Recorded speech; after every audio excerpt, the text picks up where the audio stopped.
Bonjour, je m'appelle Ruby Claire Keeler et aujourd'hui je vais présenter le mouvement dadaïste en Europe. Les mouvements d'art et de littérature sont des créations de leurs circonstances culturelles et historiques. Dans le cas du dadaïsme, la Première Guerre mondiale a causé une désillusion des sociétés entières dans toute l'Europe, ainsi qu'une méfiance vers toutes les idées traditionnelles bourgeoises à propos de ce qui devrait être acceptable dans les domaines de l'art et de littérature. De la même manière que la Première Guerre mondiale a marqué un tournant pour les normes militaires, le dadaïsme a marqué un tournant pour l'expression créative par la peinture, la sculpture, la photographie, la performance et l'écriture. Le mouvement dadaïste n'a pas pris de l'ampleur à cause des œuvres très beaux ou magnifiques, mais plutôt à cause de la colère et la confusion qu'ils ont incité. Il est important d'étudier les mouvements comme le dadaïsme, surtout comme étudiant ou étudiante des langues étrangères, afin de comprendre comment les cultures avec lesquelles on interagit chaque jour sont devenues, et afin de comprendre l'expérience humaine un peu plus aussi. Je vais aborder dans cette présentation plusieurs thèmes du mouvement dadaïste. Premièrement, je vais parler à propos des artistes célèbres du dadaïsme. Ensuite, je vais expliquer les circonstances historiques en Europe à l'époque. Puis je vais parler de la création et les caractéristiques du dadaïsme, le cabaret Voltaire à Zurich et quelques œuvres de littérature importantes. Je vais finir en analysant l'héritage du mouvement et je vais conclure avec une comparaison culturelle. Tristan Tzara, né Samuel Rosenstock en 1896 en Roumanie, était un poète et artiste de performance avant-garde. Il était une des personnes qui a fondé le mouvement Dada en 1916 avec Hugo Boll et des autres au cabaret Voltaire à Zurich. Il a écrit 7 manifestes Dada et a défini le dadaïsme plutôt comme un mouvement anti-guerre et anti-bourgeois. Les principes des œuvres Dada sont basés souvent sur la chance et l'automatisme. Tzara croyait que la méthode de communication la plus honnête, c'était la méthode primitive. Il a créé des œuvres incompréhensibles, voulant énerver les gens qui voulaient savoir ce que l'œuvre voulait dire. Hugo Boll, né en 1886 en Allemagne, était poète et écrivain ainsi qu'un des fondateurs du mouvement dadaïste en 1916. Il a ouvert le cabaret Voltaire à Zurich dans la même année avec plusieurs autres artistes du mouvement. Un de ses œuvres le plus connu est un livre nommé Die Flucht aus der Zeit, où il a révisé ses journaux intimes qui ont daté de 1910 jusqu'à 1921 et il fournit beaucoup d'informations à propos du mouvement Dada à Zurich. Des autres artistes dans le mouvement étaient Jean ou Hans Arp, Richard Husenbeck, Marcel Janco, Marcel Duchamp, Max Ernst, Raoul Hausmann, Hannah Höch, Francis Picabia, Sophie Teuber-Arp et plusieurs autres. Afin de comprendre ce que c'est le dadaïsme, il faut avant étudier les circonstances historiques en Europe à l'époque où le dadaïsme est né. La Première Guerre mondiale de 1914 à 1918 était une guerre extraordinairement brutale qui est devenue pratiquement incontrôlable très vite.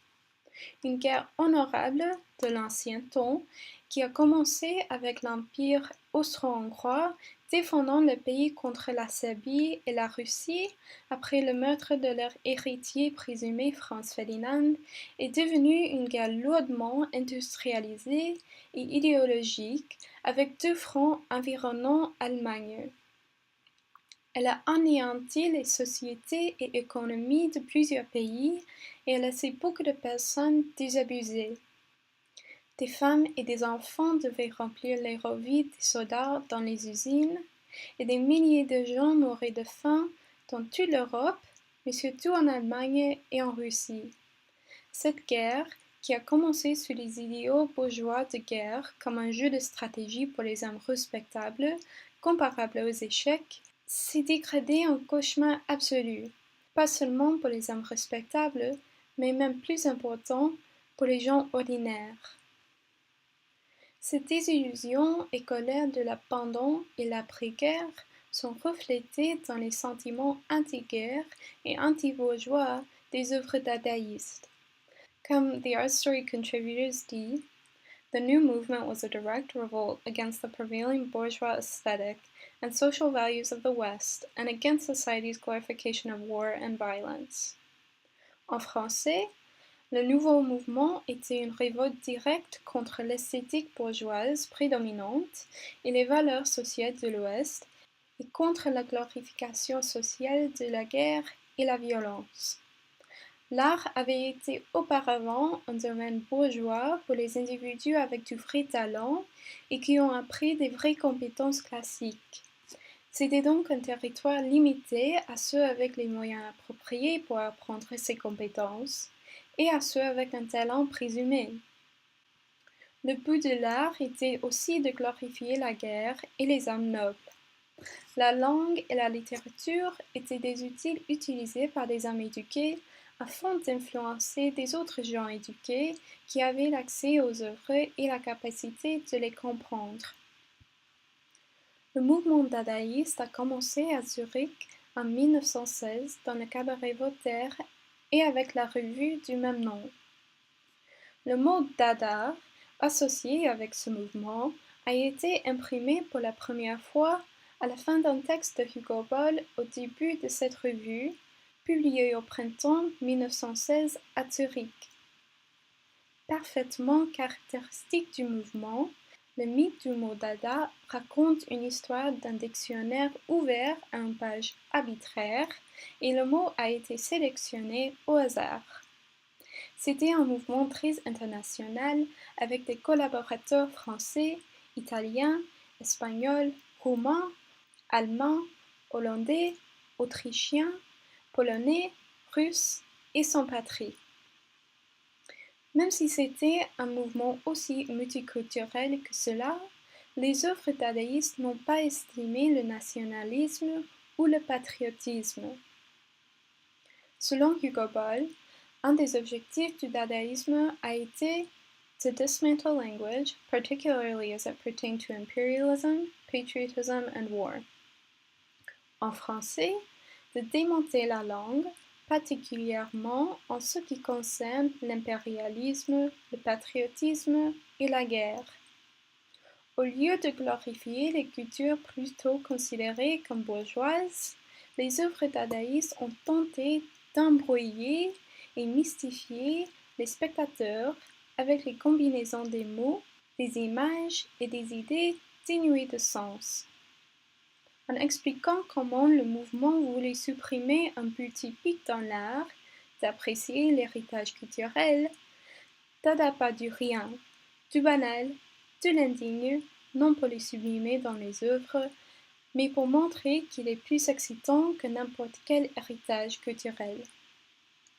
De la même façon, le mouvement dadaïste pourrait être défini comme a protean, all-encompassing mode of experience whose proclivity for radical self-scrutiny cheerfully extends to self-invalidation and self-destruction. En français, un mode d'expérience protéiforme et universel dont la tendance pour le radical auto-examen joyeusement s'étend à l'auto-invalidation et l'autodestruction. La destruction de tout ce qui avait du sens dans la vie concernant les bases de communication et de connexion, la langue et la culture, était un objectif clé dans le mouvement dadaïste.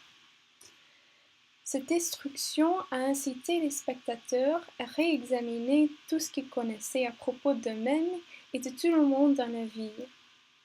Le dadaïsme voulait être honnête, la primitivité étant un élément dans la philosophie des artistes. C'était au cabaret Voltaire à Zurich où plusieurs artistes du mouvement dadaïste ont présenté ces œuvres déroutantes et mystifiantes, telles que les poèmes, les chansons, les performances, les manifestes, etc. Le 14 juillet 1916, au cabaret Voltaire, Hugo Boll a présenté son manifeste Dada, déclarant Je ne veux pas de mots inventés par quelqu'un d'autre. Tous les mots ont été inventés par les autres. Je revendique mes propres bêtises, mon propre rythme, et des voyelles et des consonnes qui vont avec, qui y correspondent, qui soient les miens. Ceci est un exemple de l'envie des artistes dadaïstes de créer quelque chose unique à eux. L'éloquence n'a pas eu rien à voir avec les œuvres, ni la richesse, ni la pauvreté, le bien ou le mal, l'intelligence ou l'idiotie. Les œuvres n'ont pas pu avoir du sens, et ils n'ont pas pu être insensés. Le dadaïsme ne s'agissait pas de la question de quoi, autant qu'il s'agissait de la question de pourquoi. Le deuxième manifeste de Trisansara présenté au cabaret Voltaire en 1918 implore que chacun crie. Il y a un grand travail destructif, négatif à accomplir. Balayer, nettoyer. La propriété de l'individu s'affirme après l'état de folie agressive, complète, de mon laissé entre les mains des bandits qui déchirent et détruisent les siècles. Quand s'affirmation le travail à faire de balayer et nettoyer, il est supposé qu'il part du travail à nettoyer le monde bourgeois et reconstruire un nouveau monde après la dégradation progressive de la société qui a touché le fond pendant et après la Première Guerre mondiale. Un des œuvres les plus célèbres du mouvement dadaïste et de Hugo Ball est le poème Caravane, un poème sonore. Cela veut dire que le poème se concentre plutôt sur les sons qu'il se concentre sur un thème expliqué en mots d'une langue reconnue. Ball a récité le poème au cabaret Voltaire en 1916 en costume étrange cubiste fait avec des matériaux ordinaires, le carton, les tissus et la peinture. Le poème est composé de mots qui n'appartiennent pas aux langues qui existent, mais il apporte quand même des sentiments en les lisant à haute voix.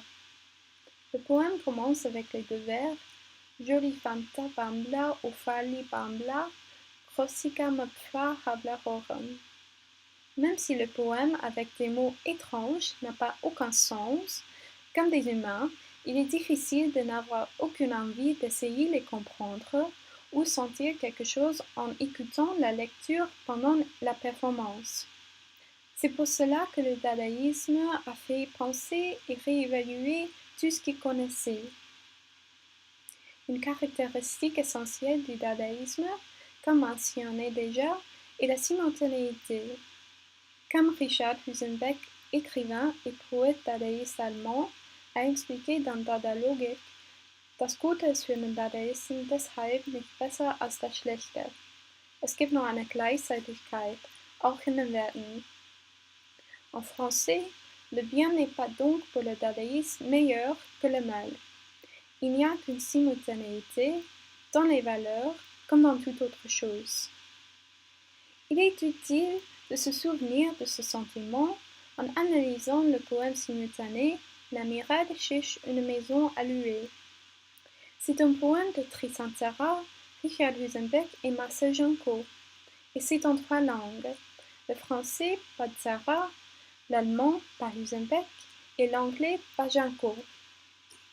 Pensant à la Première Guerre mondiale, les trois pays les plus impliqués dans la guerre étaient la France, l'Allemagne et l'Angleterre, correspondant aux trois langues. Un exemple du texte en français est Il déshabilla sa chair quand les grenouilles humides commencèrent à brûler.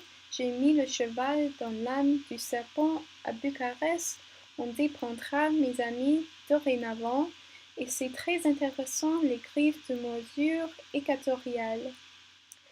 Le poème est vide de sens, évidemment, mais en écoutant une récréation de la performance, il évoque le sentiment d'une compétition entre les trois.